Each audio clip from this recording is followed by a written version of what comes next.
இன்றைக்கும் ஒரு சூப்பரான கதை தான் கொண்டு வந்திருக்கேன். Welcome to Riya talks. மறக்காமல் என் சேனலை சப்ஸ்கிரைப் பண்ணிவிடுங்க. அப்போ தான் நான் போகிற எல்லா வீடியோவுமே உங்களுக்கு வரும்.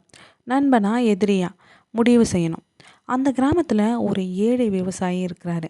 அவனுக்கு பக்கத்து வீட்டில் ஒரு வேட்டைக்காரன் இருக்கான். வேட்டைக்காரன் கிட்ட அவன் வேட்டைக்கு பயன்படுத்தும் வேட்டை நாய்கள் சில இருக்குது. வேட்டைக்காரனுடைய நாய்கள் அடிக்கடி வேலி தாண்டி விவசாயியோட ஆட்டுக்குட்டிகளை துரத்துவதும் கடிக்கிறதும் கொதறதுமா இருந்தது.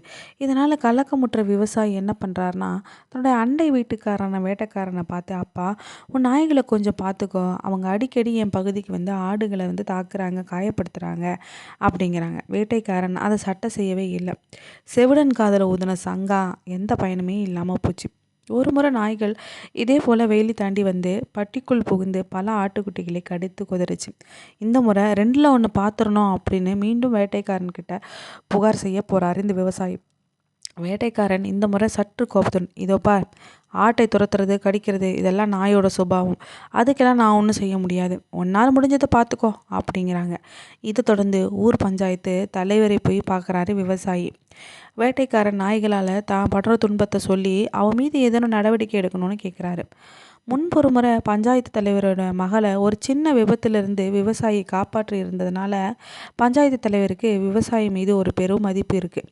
விவசாயிக்கும் வேட்டைக்காரனுக்கும் இடையே உள்ள பிணக்கை பற்றி விசாரிச்சுட்டு பஞ்சாயத்து தலைவர், என்னால் அந்த பஞ்சாயத்தை கூட்ட செஞ்சு அந்த வேட்டைக்காரனை தண்டித்து அபராதமும் விதித்து அவனோட நாய்களை கட்டி போடவும் செய்ய முடியும். ஆனால் நீ தேவையின்றி இதனால் ஒரு எதிரியை சம்பாதிக்க நேரிடும். உனக்கு அது சொந்த வீடு, அவனுக்கும் அந்த சொந்த வீடு.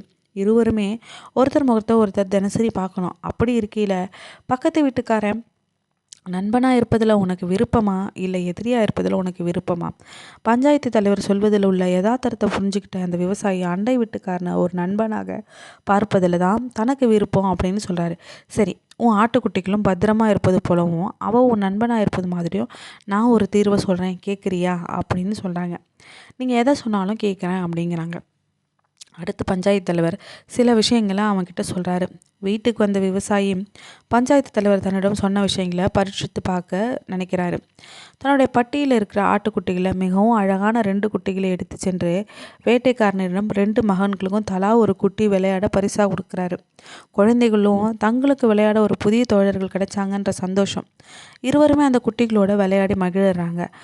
தன் குழந்தைகள் புதிய தோழர்களை பாதுகாக்க தற்போது அந்த வேட்டைக்காரன் நாய்களை சங்கிலிகளை கட்டி போட வேண்டியிருந்தது. யாருமே சொல்லாமல் அவன் நாய்களை சங்கிலியால் பிணைக்கிறாரு. தனது மகன்களுக்கு விவசாயி ஆட்டுக்குட்டிகள் பரிசீலித்ததை தொடர்ந்து பதிலுக்கு அவனும் ஏதேனும் பரிசீலிக்க விளம்பி தான் காட்டிலிருந்து கொண்டு வந்த சில அரிய பொருட்களை பரிசீலிக்கிறான் வேட்டைக்காரன். ஆக இருவருக்குள்ளும் நல்ல உறவு வளர்ந்து நாளடைவில் நல்ல நண்பர்களாக ஆகிறாங்க. மேற்கூறிய இந்த கதை தான் எல்லாருமே பலருக்கும் நடக்கிற பிரச்சனை தான். ஆனால் விஷயந்தான் வேறு இருக்கும். நம்மிடம் நியாயம் இருக்குது அப்படிங்கிறதுக்காக, நம்மிடம் வலிமை இருக்கிறது அப்படிங்கிறதுக்காகவோ வீணாக எதிரிகளை சம்பாதித்துக்கக்கூடாது. ஆடுகள் முக்கியம்தான், ஆனால் அதை விட மன அமைதியும் முக்கியம் இல்லையா? அதுதான் இந்த கதையும் சொல்லுது. தேங்க்ஸ் ஃபார் வாட்சிங் ரியா டாக்ஸ். மறக்காமல் என் சேனலை சப்ஸ்கிரைப் பண்ணிடுங்க. பாய் பாய்.